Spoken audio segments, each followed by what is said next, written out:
નમસ્કાર મિત્રો, આજે આપણે વ્યાપાર ગુણક વિશે સમજશું. સ્ટુડન્ટ રિક્વેસ્ટ ટોપિક છે આ. એક સ્ટુડન્ટે રિક્વેસ્ટ કરી હતી કે વ્યાપાર ગુણક સમજાવો. તો આજે આપણે વ્યાપાર ગુણક સમજશું અને જીસેટમાં જે એક પ્રશ્ન પૂછાયેલો છે એ પણ છેલ્લે જોશું. તો સૌથી પહેલાં વ્યાપાર ગુણક શું છે જોઈએ. તો કોઈપણ દેશની રાષ્ટ્રીય આવક અને તેની લેણદેણની તુલના વચ્ચે સૂચક અને ચોક્કસ સંબંધ હોય છે. શોષક નહીં પણ ચોક્કસ. એટલે કે નેશનલ ઇન્કમ અને લેણદેણની તુલના એટલે બેલેન્સ ઓફ પેમેન્ટ, એની વચ્ચે સૂચક અને એક ચોક્કસ સંબંધ હોય છે. દેશના લોકોનો જે કુલ વપરાશી ખર્ચ હોય છે એમાંથી ચોક્કસ હિસ્સો એ આયાતી વસ્તુઓ પાછળ ખર્ચ થાય છે. આપણે જે વપરાશ કરીએ છીએ એમાંથી કોઈ એક ચોક્કસ હિસ્સો જે છે આપણે આયાતી વસ્તુ માટે રિઝર્વ રાખીએ છીએ. દેશના લોકોનો આયાતી વસ્તુઓનો ખર્ચ એ દેશના લોકોની નાણાકીય આવક જે છે એ ઘટાડે છે. એટલું જ નહીં, પરંતુ આ રકમો દેશમાં ન ખર્ચાતા તેમાંથી આવકનો ગુણકની અસર જે છે એ પણ ત્યાં જ અટકી જાય છે. એટલે આપણે જે વસ્તુ આયાત કરીએ છીએ એના લીધે આપણે બારે પૈસા મોકલીએ છીએ, એટલે આપણી નાણાકીય આવક ઘટે છે અને એના લીધે આપણે ગુણકની અસર જે છે એટલે કે મલ્ટીપ્લાયર છે એની વેલ્યુ પણ ઘટે છે, અટકી જાય છે. આમ આયાતી ખર્ચ ગુણકના બહિષ્કાર તરીકે કામ કરે છે. આ રીતે જોતા આયાતી ખર્ચની અસર આવક સર્જનની પ્રક્રિયામાં બચતો જેવી જ છે. એટલે આવક સર્જનની પ્રક્રિયામાં બચત જે રીતે અસર કરે છે એવી જ રીતે આયાતી ખર્ચ અસર કરે છે. એટલે બચત એટલે કે સેવિંગ્સ જે રીતે અસર કરે છે એવી જ રીતના ઇમ્પોર્ટ જે છે એ અસર કરે છે. ઇમ્પોર્ટ એટલે આયાત. આયાતથી આપણી નાણાકીય આવક ઘટે છે અને સેવિંગ્સ જે છે એ આપણે માઇક્રો લેવલની વાત નથી, આ મેક્રો લેવલની વાત છે. એટલે કે સમગ્રલક્ષીની વાત છે કે સેવિંગ જ્યારે વધારે ને વધારે થશે ત્યારે ઇકોનોમી જે છે એની રાષ્ટ્રીય આવક જે છે એમાં અસર પડશે. રાષ્ટ્રીય આવક ઓછી થઈ જશે જો સેવિંગ વધારે થઈ જશે તો. એટલે ઇમ્પોર્ટથી પણ એવું થશે કે ઇમ્પોર્ટ જો વધારે કરશું તો આપણી આવક જે છે એ ઓછી થઈ, નાણાકીય આવક જે છે એ ઘટે છે. આથી વિરુદ્ધ દેશની નિકાસો એટલે કે એક્સપોર્ટ્સ એ દેશના લોકોની નાણાકીય આવકમાં વધારો કરે છે. જો આપણે એક્સપોર્ટ કરશું તો આપણે નાણાકીય ઇન્કમ મળશે, એટલે આપણી આવકમાં વધારો થશે. જે દેશમાં લોકોના ખર્ચમાં વધારો કરીને ગુણક અસર એટલે કે મલ્ટીપ્લાયર ઇફેક્ટ સર્જે છે. આપણા પાસે જો આવક આવશે વધારે તો આપણે ખર્ચ પણ વધારે કરશું, એના લીધે ગુણકની અસર જે છે એ સર્જાય છે, જેના દ્વારા દેશની આવકમાં નિકાસ મૂલ્ય કરતાં અનેક ગણો વધારો સર્જાય છે. આમ નિકાસો આવક સર્જનની બાબતમાં મૂડીરોકાણના જેવી જ અસર સર્જે છે. નિકાસો જે છે એટલે કે એક્સપોર્ટ્સ જે છે એ કેવી અસર સર્જે છે? ઇન્વેસ્ટમેન્ટ જેવી, કે આપણે દેશમાં ઇન્વેસ્ટમેન્ટ કરીએ એના લીધે કેટલી આપણી ઇન્કમ જે છે એ મલ્ટીપ્લાયર રીતે વધે છે. બરાબર. એવી જ રીતે નિકાસોથી આપણી આવક જે છે એ મૂડીરોકાણ જેવી એટલે કે ઇન્વેસ્ટમેન્ટ જેવી વધે છે અને ઇમ્પોર્ટ જ્યારે કરશું ત્યારે એ સેવિંગ જેવી એટલે બચતો જેવી અસર કરે છે. ઉપરોક્ત બાબતોને લક્ષમાં લઈને લેણદેણની તુલનામાં આયાતમાં રહેલી નિકાસો એટલે કે એક્સપોર્ટ અને આયાતો એમ ઇમ્પોર્ટનો સમાવેશ કરીએ તો કોઈપણ મુક્ત અર્થતંત્રના રાષ્ટ્રીય આવકનું સમીકરણ નીચે મુજબ જોઈ શકાય. તો રાષ્ટ્રીય આવકનું સૂત્ર જે છે એ આપેલું છે કે GNP is equal two C એટલે કે કન્ઝમ્પશન એટલે વપરાશી ખર્ચ, પછી આઈ એટલે ઇન્વેસ્ટમેન્ટ એટલે કે કુલ રોકાણનું મૂલ્ય, જી એટલે સરકારી ખર્ચ ગવર્મેન્ટ એક્સપેન્ડિચર, એક્સ એટલે એક્સપોર્ટ એટલે કે નિકાસ અને એમ એટલે ઇમ્પોર્ટ એટલે કે આયાત. એવી રીતના જે છે એ આ સૂત્ર છે. આગળ જોઈએ તો વિદેશ વ્યાપારના ગુણકનો ખ્યાલ. કોઈ એક રાષ્ટ્રમાં આવક સર્જન કરનાર પરિબળોમાં આવતા ફેરફારો જો અન્ય ક્ષેત્રમાં વિરોધી ફેરફારો દ્વારા નાબૂદ ન થાય તો એ જીએનપીને અસર કરે છે. આ રીતે નિકાસો એટલે કે એક્સપોર્ટ અથવા આયાતોમાં થતા કોઈ પણ ફેરફારો રાષ્ટ્રીય આવક ઉપર અસર કરે છે. માટે જ કહી શકાય છે કે લેણદેણની તુલનાની અસમતુલા એ રાષ્ટ્રીય આવક અને રોજગારી ઉપર અસર કરે છે અને આવક અને રોજગારીમાં થતા ફેરફારો એ દેશની આયાતો ઉપર અસર કરે છે.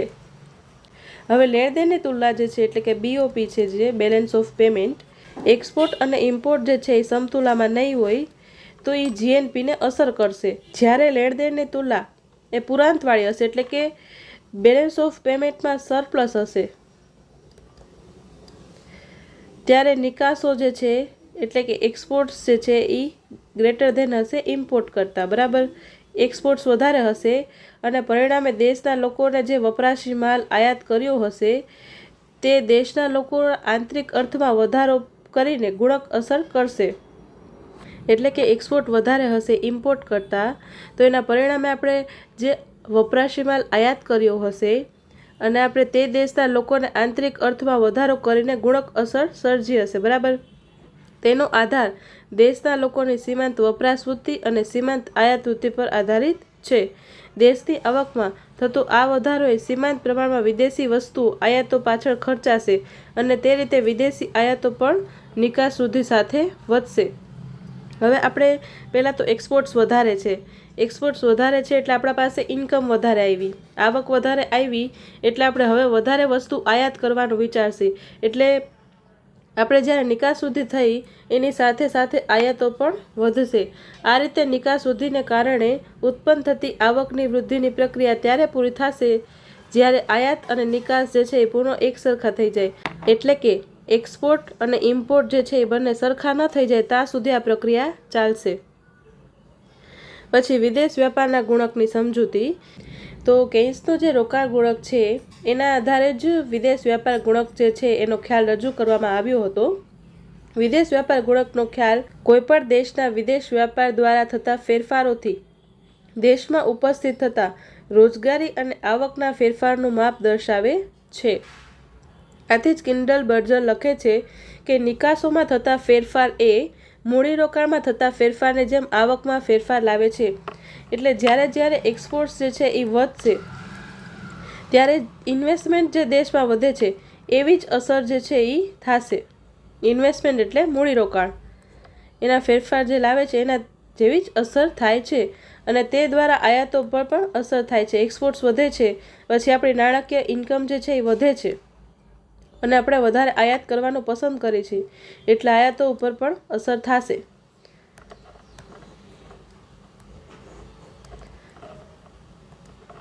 પ્રોફેસર રિચાર્ડ લેક્ટરના વિદેશ વ્યાપાર ગુણકની સમજૂતી જોઈએ તો, જો કે કોઈ એક અર્થતંત્રમાં પ્રાપ્ત થતી કુલ આવક એ દેશના લોકોના કુલ ખરીદી કે ખર્ચ બરાબર હોય છે. એટલે કે Y=C+I. અને નિકાસ થતા માલ એટલે કે એક્સપોર્ટમાંથી આયાત થતો માલ જે છે એને બાદ કરવામાં આવે છે. અહીંયા આપણે એક્સપોર્ટ્સને છે ને એડ કરશું અને ઇમ્પોર્ટને જે છે એ માઇનસ કરશું. આપણે સરળ આવકથી સરકારી ક્ષેત્રનું જી ભલે ને લેતા નથી, જી એટલે ગવર્મેન્ટ એક્સપેન્ડિચર, ગવર્મેન્ટ એક્સપેન્ડિચર લઈ નહીં ત્યારે રાષ્ટ્રીય આવકનું સમીકરણ જે છે એ આવું બનશે કે Y=C+I+X-M.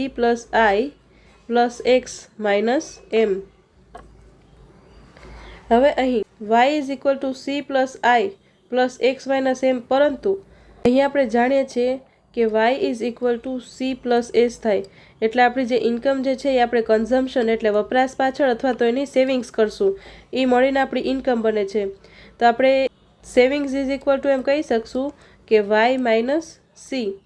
એટલે ઇન્કમમાંથી જો આપણે કન્ઝમ્પશન બાદ કરીએ, વપરાશ બાદ કરીએ તો આપણે જે છે એ સેવિંગ્સ મળી જશે. એટલે અહીં પણ એમ જ કીધું છે કે Y-C=S એટલે કે બચતો થાય છે. બરાબર, સેવિંગ્સ. તે માટે Y-C=S મૂકતા હવે આ સમીકરણ જે છે એમાં Y-C એમાં એની જગ્યાએ આપણે S મૂકી દઈએ તો Y-C=S=I એટલે કે investment plus export minus import. હવે આ એમ જે છે એને અહીંયા ડાબી બાજુ એસની બાજુમાં લઈ જઈએ તો એ થશે S+I, એમ આ બાજુ આવી જશે I+X. બરાબર, અહીંયા લખ્યું છે એવી રીતના એમને ડાબી બાજુ મૂકતા તે Y કે મુક્ત અર્થતંત્ર માટે સમગ્ર રાષ્ટ્રીય આવકની સ્થિતિ છે.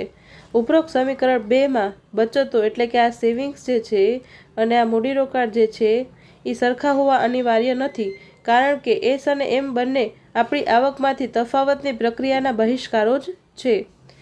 S અને M જે છે એ આપણા આવક જે છે એનામાં ઘટાડો જ કરે છે. ઇમ્પોર્ટ કરશું તો આપણી આવક ઘટશે અને સેવિંગ્સ કરશું તો પણ આપણી આવક જે છે એ ઘટશે. અહીં મેક્રો લેવલના સેવિંગની વાત છે, માઇક્રો લેવલ નહીં.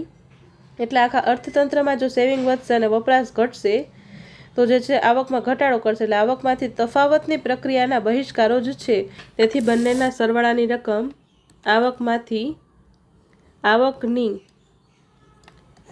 સપાટીને સ્થિર કરવા માટે જરૂરી છે. ટાઈપિંગ મિસ્ટેક છે અહીં.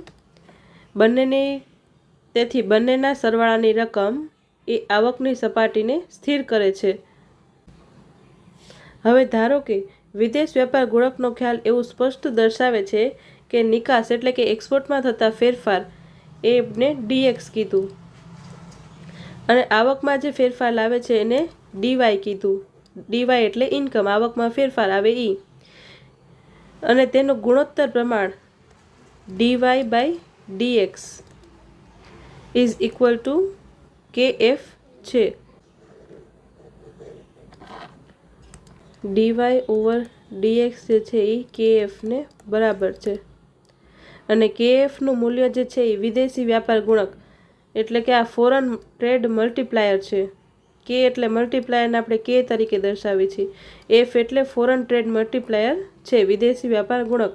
એ નીચેના સમીકરણ જે ઉપર સમીકરણ 2 ઉપર આધારિત છે તેની મદદથી પ્રાપ્ત થઈ શકે છે.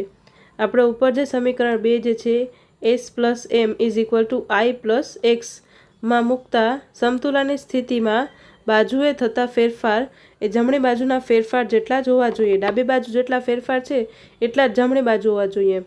એટલે આ સેવિંગમાં જે છે એ ફેરફાર એટલે કે ડેલ્ટા ચેન્જીસને ડેલ્ટા કહેવાય. ડેલ્ટા એટલે અહીંયા ડી લીધેલો છે કે ડીએસ એટલે સેવિંગમાં થતો ચેન્જ પ્લસ ઇમ્પોર્ટમાં થતો ચેન્જ ઇઝ ઇક્વલ ટુ ઇન્વેસ્ટમેન્ટમાં થતો ચેન્જ અને એક્સપોર્ટમાં થતો ચેન્જ ડીએક્સ. ઉપરાંત આયાતોને આવકનું વિધેય છે તે પ્રમાણે મૂકતા M is equal to function of income. આયાત જે છે એ ઇન્કમનું વિધેય છે અને આવકમાં થતો ફેરફારને ડીવાય એટલે આયાતમાં જે ફેરફાર આવે છે એને સીમાંત આયાતવૃત્તિ કહેવામાં આવે છે.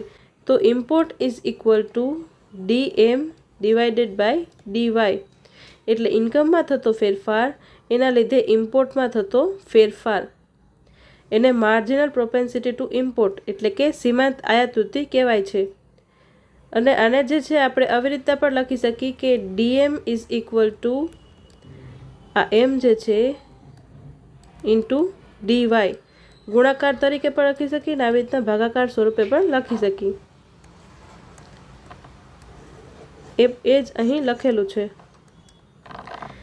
કે M is equal to DM divided by DY અને આપણે આ ડીએમ જે છે એ શોધવું હોય DM is equal to M into DY થશે ગુણાકાર સ્વરૂપે.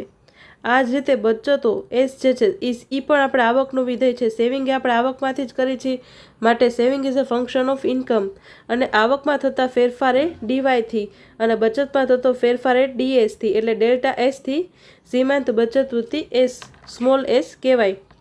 તો આ સીમાંત બચત વૃત્તિ એટલે small S is equal to delta S એટલે કે સેવિંગ્સમાં થતો ફેરફાર અને ઇન્કમમાં થતો ફેરફાર. અને આપણે ડીએસ જે છે એના માટે એમ પણ લખી શકીએ કે સેવિંગ ઇન્ટુ ડીવાય અને આપણે આવી રીતના પણ લખી શકીએ કે સેવિંગ ઇન્ટુ ડીવાય ડીએસ શોધવું હોય ત્યારે. એ જ અહીં લખેલું છે કે સેવિંગ માટે અને આપણે જોયું પહેલાં ઇમ્પોર્ટ માટે, હવે જોયું સેવિંગ માટે. તે d s plus d m is equal to d i plus d x એટલે આ જે છે એ છે સેવિંગ એટલે કે બચતો, આ છે ઇમ્પોર્ટ એટલે આયાતો, ડીઆઈ એટલે મૂડીરોકાણના ચેન્જીસ અને એક્સ એટલે એક્સપોર્ટમાં થતો ચેન્જ, ડેલ્ટા એટલે ચેન્જ એટલે ડી લીધેલો છે અહીં.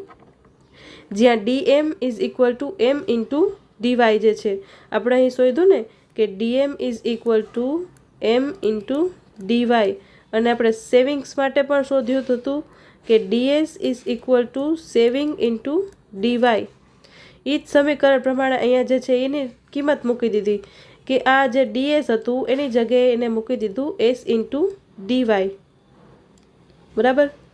અને જે ડીએમ જે છે એની જગ્યાએ મૂકી દીધું એ M into D Y, M into D Y જે છે એ ઇમ્પોર્ટની જગ્યાએ મૂકી દીધું, ચેન્જીસ ઇન ઇમ્પોર્ટ, બરાબર, is equal to d i plus d x. આ રીતે પછી આ ડીવાય જે છે એને કોમન લઈ લીધું અને એસ પ્લસ એમ લખી નાખ્યું અને અહીંયા ડીઆઈ પ્લસ ડીએક્સ.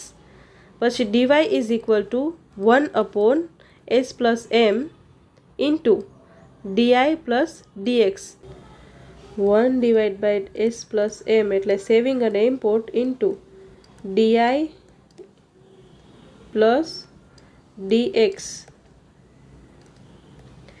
જે દેશની નિકાસો અને રોકાણ આવકથી સ્વતંત્ર કે સ્વાયત્ત હોય તો ઉપરના સમીકરણ 5 મુજબ વિદેશ વ્યાપારના ફેરફાર ડીએક્સ અને રાષ્ટ્રીય આવકમાં થતો ફેરફાર ડીવાય અને ડીએક્સના ગુણાકાર દ્વારા નક્કી થાય છે.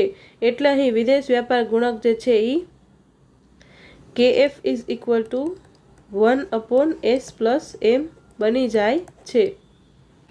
અહીં એમ કહે છે કે આ નિકાસો જે છે, નિકાસ અને મૂડીરોકાણ જે છે એ આવકથી સ્વતંત્ર હોય, એટલે આનાથી આવકમાં કોઈ ફેરફાર ના થતો હોય, એ સ્વતંત્ર હોય તો ઉપરના સમીકરણ મુજબ આ ઉપર આપણું સમીકરણ છે એમાં મલ્ટીપ્લાયરની વેલ્યુ શું થશે, 400 મલ્ટીપ્લાયર શું થશે 1/s small S plus small M, એટલે સીમાંત બચત વૃત્તિ અને સીમાંત આયાત વૃત્તિ એ આપણું વિદેશ વ્યાપાર ગુણક થશે. આ સમજૂતી પ્રમાણે એમ કહી શકાય કે વિદેશ વ્યાપાર ગુણકનું મૂલ્ય એ સીમાંત બચત વૃત્તિ અને સીમાંત આયાત વૃત્તિના સરવાળાના વ્યસ્ત પ્રમાણમાં નક્કી થાય છે.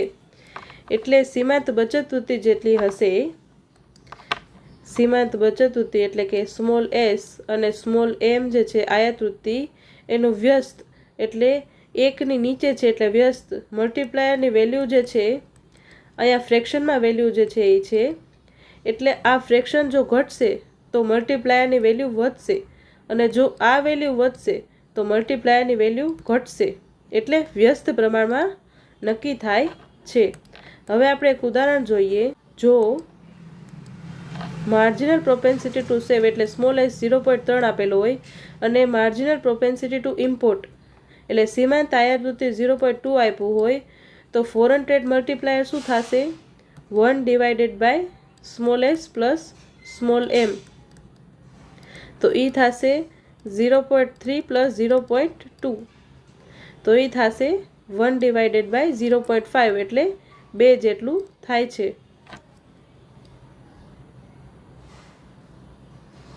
હવે જો આઈ સ્થિર રહે, બરાબર, એટલે કે ઇન્વેસ્ટમેન્ટ સ્થિર રહે અને નિકાસ જે છે એક્સપોર્ટ્સ એમાં 100 કરોડનો વધારો થાય તો તેના પરિણામે રાષ્ટ્રીય આવકમાં 200 કરોડનો વધારો થશે. અહીં મલ્ટીપ્લાયરની વેલ્યુ 2 છે એટલે 100 ગુણ્યા 2 એટલે 200 કરોડનો વધારો થશે એમ કહી શકાય. આપણી આવકમાં 400 મલ્ટીપ્લાયર જે છે એમાં 200 કરોડનો વધારો થશે. આ આવક વૃદ્ધિની પ્રક્રિયામાં શરૂઆતમાં લેણદેણની તુલનામાં 100 કરોડની પુરાંત કે જે નિકાસ વધારાના લીધે DX is equal to 100 crore રૂપિયામાંથી 30 કરોડ બચત થાય છે, કારણ કે સેવિંગ્સ જે આપણે આપેલી છે એ 0.3 છે અને ડીવાય જે ઇન્કમ જે છે એ 100 કરોડ છે અને રૂપિયા 20 કરોડ જે છે એ આયાતો ઉપર ખર્ચાય છે. એમ ઇઝ ઇક્વલ ટુ 0.2 એટલે 20 કરોડ. બાકી રહેતા 50 કરોડ દેશમાં આંતરિક વપરાશ પાછળ ખર્ચાય છે અને તે ખર્ચ દ્વારા ઉપસ્થિત થતી ગુણક અસર દ્વારા વપરાશની આવકો, બચતો અને આયાતોનું સર્જન થતું હોય છે અને અંતે કુલ સંચિત આવક 100 પ્લસ 50 પ્લસ 25 પ્લસ એવી રીતના જે છે એ 200 કરોડ રૂપિયા થશે. એવી રીતના આપણી આવક જે છે એ ગુણાકારમાં વધશે. 100 કરોડની હતી આવક આપણી 200 કરોડની થઈ જશે. આપણે નિકાસ જેમ જેમ વધારે નિકાસ કરશું એમ આપણી આવક પણ વધતી જશે. અત્યારે આવક સર્જનની આ પ્રક્રિયા પૂરી થાય છે અને એની સાથે 60 કરોડની બચતો અને 40 કરોડની આયાતો થશે, જેનો સરવાળો શરૂઆતની 100 કરોડની નિકાસોના વધારા બરાબર છે. હવે આપણે જોઈએ નિકાસ ગુણક એટલે કે એક્સપોર્ટ મલ્ટીપ્લાયર. બાજુની આકૃતિમાં અહીંયા નિકાસ ગુણક જે છે એ વ્યક્ત કરવામાં આવેલો છે. આ આકૃતિમાં આ S+M રેખા દ્વારા જુદા જુદા તબક્કે લોકો દ્વારા થતી કુલ બચતો અને કુલ આયાતો દર્શાવે છે. અહીંયા સેવિંગ ને ઇમ્પોર્ટ એ જુદી જુદી ઇન્કમ લેવલે કેટલા લોકો કેટલું સેવ કરે છે, કેટલું ઇમ્પોર્ટ કરે છે એ બતાવેલું છે. આ રીતે S+M રેખા એ બચતો અને આયાતોના પરિણામના સરવાળા દ્વારા પ્રાપ્ત થતી રેખા છે. S અને M. સરળ સમજૂતી માટે આપણે અહીં એ સ્વીકારી લઈશું કે ગ્રાહકોનું સીમિત રોકાણ નથી, એટલે કે સ્થાપિત પરિવહન કે એક્સપોર્ટ છે, જે રાષ્ટ્રીય આવકની XX રેખા દ્વારા દર્શાવેલું છે. એટલે અહીં જે છે એ એક્સપોર્ટ દર્શાવેલા છે. હવે OY0 રાષ્ટ્રીય આવકની સમાંતર બચતો એટલે કે સેવિંગ્સ પ્લસ આયાતો ઇમ્પોર્ટ જે S+M રેખા પર દર્શાવેલ છે. આ Y0 જ્યારે ઇન્કમ છે ત્યારે S0 જે છે એ સેવિંગ્સ છે અને ઇમ્પોર્ટ જે છે એ દર્શાવેલું છે.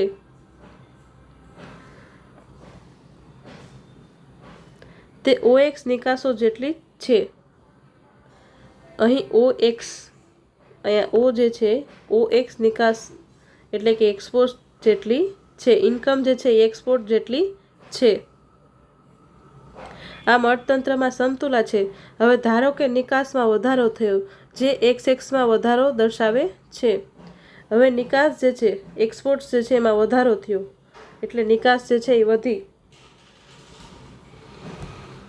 અહીંયા જે છે એ નિકાસ એટલી વધી, બરાબર.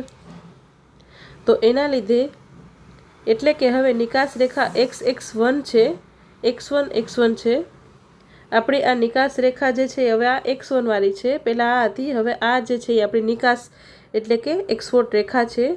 આ નિકાસ વૃદ્ધિને કારણે આવક વૃદ્ધિનું લક્ષણ સર્જાય છે અને તેના પરિણામે સમતોલ રાષ્ટ્રીય આવક હવે OY1 થશે.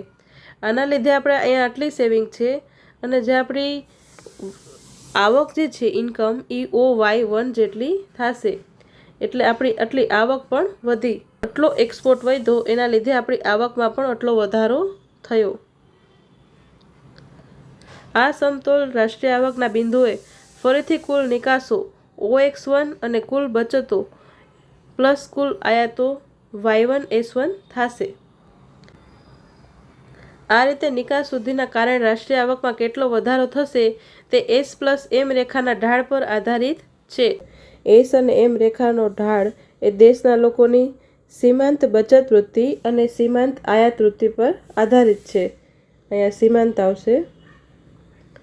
જો બંને વૃત્તિઓનો સરવાળો ઓછો હશે તો રેખાનો ઢાળ ઓછો હશે અને તેની આવક વિસ્તરણ વધારાની અસર મોટી હશે, અને જો ઢાળ વધારે હશે તો આવક વિસ્તરણની અસર પ્રમાણમાં ઓછી રહેશે. એટલે આપણે જોયું કે 1/S+M. હવે અહીંયા જે છે એ મલ્ટીપ્લાયર આપેલું છે, બરાબર. તો આનો સરવાળો જે છે એ ઓછો હશે તો મલ્ટીપ્લાયરની વેલ્યુ જે છે એ વધારે હશે. અને એનાથી વિરુદ્ધ આપણે વાત કરીએ કે અગર આ રેશિયો જે છે એ વધારે હશે, S+M જે છે એ વધારે હશે તો મલ્ટીપ્લાયરની વેલ્યુ જે છે એ ઓછી હશે. આ ઢાળ જે છે આ સ્લોપ બતાવે છે, S+M જે છે એ સ્લોપ બતાવે છે. જો એ ઢાળ વધારે હશે તો આ વિસ્તરણ એટલે મલ્ટીપ્લાયરની વેલ્યુ જે છે એ ઓછી થઈ જશે. એ અહીંયા કહેવામાં આવ્યું છે.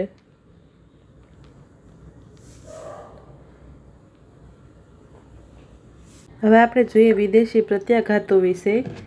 તો આપણે સરળ ભાષામાં જોઈએ તો વિદેશી પ્રત્યાઘાત એટલે કે જ્યારે આપણા દેશમાં આવક વધે છે ત્યારે આપણે વધુ વિદેશી માલ આયાત કરીએ છીએ.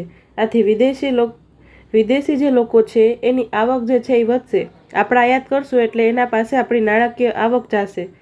હવે તેમની આવક વધશે તો તેઓ પણ આપણા દેશમાંથી વધારે માલ ખરીદશે. એની ઇન્કમ વધી એટલે એ પણ આયાત કરશે અને આપણા દેશમાંથી માલ જે છે એ ખરીદશે. આથી ફરીથી આપણા દેશની આવક જે છે એ વધી જાય છે. અર્થાત આપણા દેશની આવકમાં વૃદ્ધિ એ વિદેશની આવકમાં વૃદ્ધિ અને ફરીથી પાછી આપણા દેશમાં આવકની વૃદ્ધિ થાય. આ ચેઇનને શું કહેવાય? વિદેશી પ્રત્યાઘાત કહેવાય. પરંતુ તેનો પ્રભાવ બહુ મોટો નથી, કારણ કે મોટા દેશો મોટા ભાગે સ્વાવલંબી હોય છે અને તેમની વિદેશ વ્યાપાર તેમની કુલ આવકમાંનો નાનો જ હિસ્સો ધરાવે છે. સરળ શબ્દોમાં કહીએ તો આપણું ઇન્કમ વધે એટલે વિદેશની ઇન્કમ વધે, અને પછી વિદેશની ઇન્કમ વધે એટલે આપણી ઇન્કમ ફરીથી વધે, એને વિદેશી પ્રત્યાઘાત કહેવાય.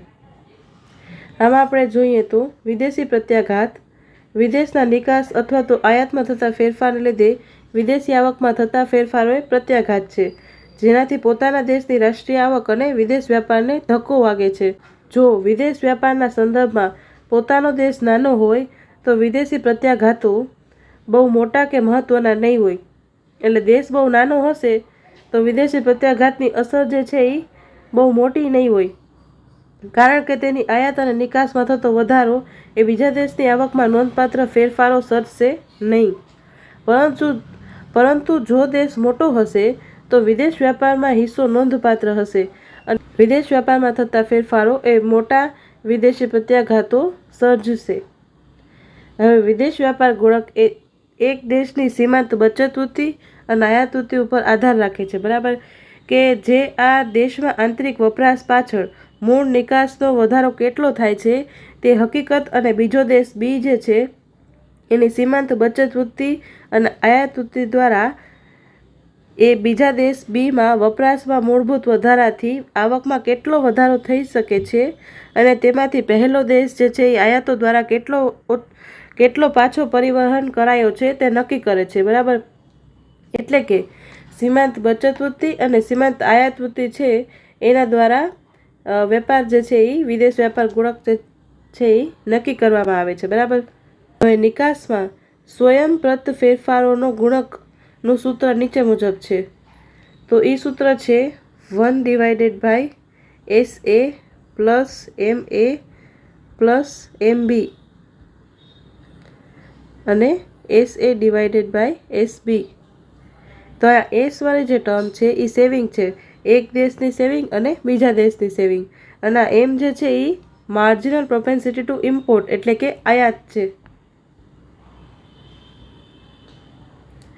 જ્યાં એસએ અને એસબી જે છે એ અનુક્રમે એ અને બી દેશની સીમાંત બચત વૃત્તિ છે, સીમાંત,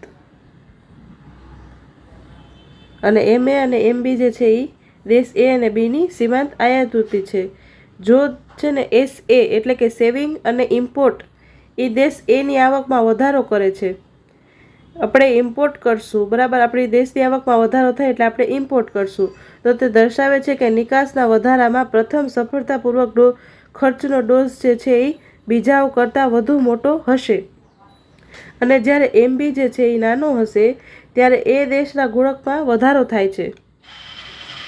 માર્જિનલ પ્રોપેન્સિટી ટુ ઇમ્પોર્ટ છે એ નાનો હશે, ઇમ્પોર્ટ ઓછા હશે, તો દેશ એના ગુણકમાં વધારો થાય છે, એને એક્સપોર્ટ્સ વધે છે અને ઇમ્પોર્ટ જે છે એ ઘટે છે, તો એના ગુણકમાં જે છે એ વધારો થાય છે. આપણે જોયું હતું ને કે એક્સપોર્ટ વધે તો ગુણકમાં વધારો થાય, કારણ કે દેશ બી જે છે એની આવકમાં કોઈક ઘટાડો થવાને કારણે દેશ એની નિકાસોમાં પ્રેરિત ઘટાડો થાય છે, બરાબર. બીજી રીતે શું કહેવા માંગે છે કે દેશ એમાં જે છે એ ગુણકમાં વધારો થાય છે, એક્સપોર્ટ્સ વધે છે એટલે એના પાસે આવક વધે છે, બરાબર, અને દેશ બી જે છે એની આવકોમાં ઘટાડો થઈ જાય છે, બરાબર. ઇમ્પોર્ટ વધી જાય છે એટલે આવકમાં ઘટાડો થઈ જાય છે, નાણાકીય આવક ઓછી થઈ જાય છે, અને એના કારણે દેશ એની નિકાસોમાં પ્રેરિત ઘટાડો થાય છે. હવે ઇમ્પોર્ટ જે છે એનાથી નાણાકીય આવક ઓછી થઈ જશે તો હવે આપણે એક્સપોર્ટ્સ જે છે એ આપણા ઘટી જશે, એ લોકો ઇમ્પોર્ટ કરવાનું ઓછું કરી દેશે તો આપણી નિકાસ જે છે એ પણ ઘટી જશે. પછી એમ કહેવાય છે કે એસબી જેટલો મોટો હશે એટલે સેવિંગ સીમાંત બચત વૃત્તિ એ જેટલી મોટી હશે તેમ પ્રેરિત ઘટાડો જે છે એ ઓછો થશે. એટલે એ લોકો પાસે જો સેવિંગ્સ પડી હશે તો એ ઇમ્પોર્ટ કરશે જ, એટલે એક્સપોર્ટ્સ આપણા જે એક્સપોર્ટ્સ છે એ ઓછા ઘટશે, એમાં ઘટાડો ઓછો થશે. તેના બદલામાં એ દેશની નિકાસોમાં થયેલો પ્રેરિત ઘટાડો જે છે એ દેશના ગુણકને મોટું બનાવી દેશે, એના એક્સપોર્ટ્સ જે છે એ વધતા જશે તો એનું ગુણક જે છે એ મોટું બની જશે. ઉપરાંત જો એમબી મોટો હશે એટલે માર્જિનલ પ્રોપેન્સિટી ટુ ઇમ્પોર્ટ જે છે એ બી દેશમાં મોટો હશે, એટલે વધારે પ્રમાણમાં એ આયાત કરતા હશે તો દેશ એનો ગુણક જે છે એ નાનો બની જશે, વધારે ને વધારે એ ઇમ્પોર્ટ કરશે અને આપણે એક્સપોર્ટ્સ કરશું, બરાબર, એટલે આપણા પાસે આવક વધશે એટલે આપણે શું કરશું, વધારે બીજી જગ્યાએથી ઇમ્પોર્ટ કરશું, એટલે આપણા દેશનો ગુણક પછી નાનો થઈ જશે. કારણ કે બી દેશથી આવકમાં ઘટાડો થતાં આયાતોમાં ઘટાડો થઈ જશે, એટલે આપણો ગુણક જે છે એ ઘટી જશે.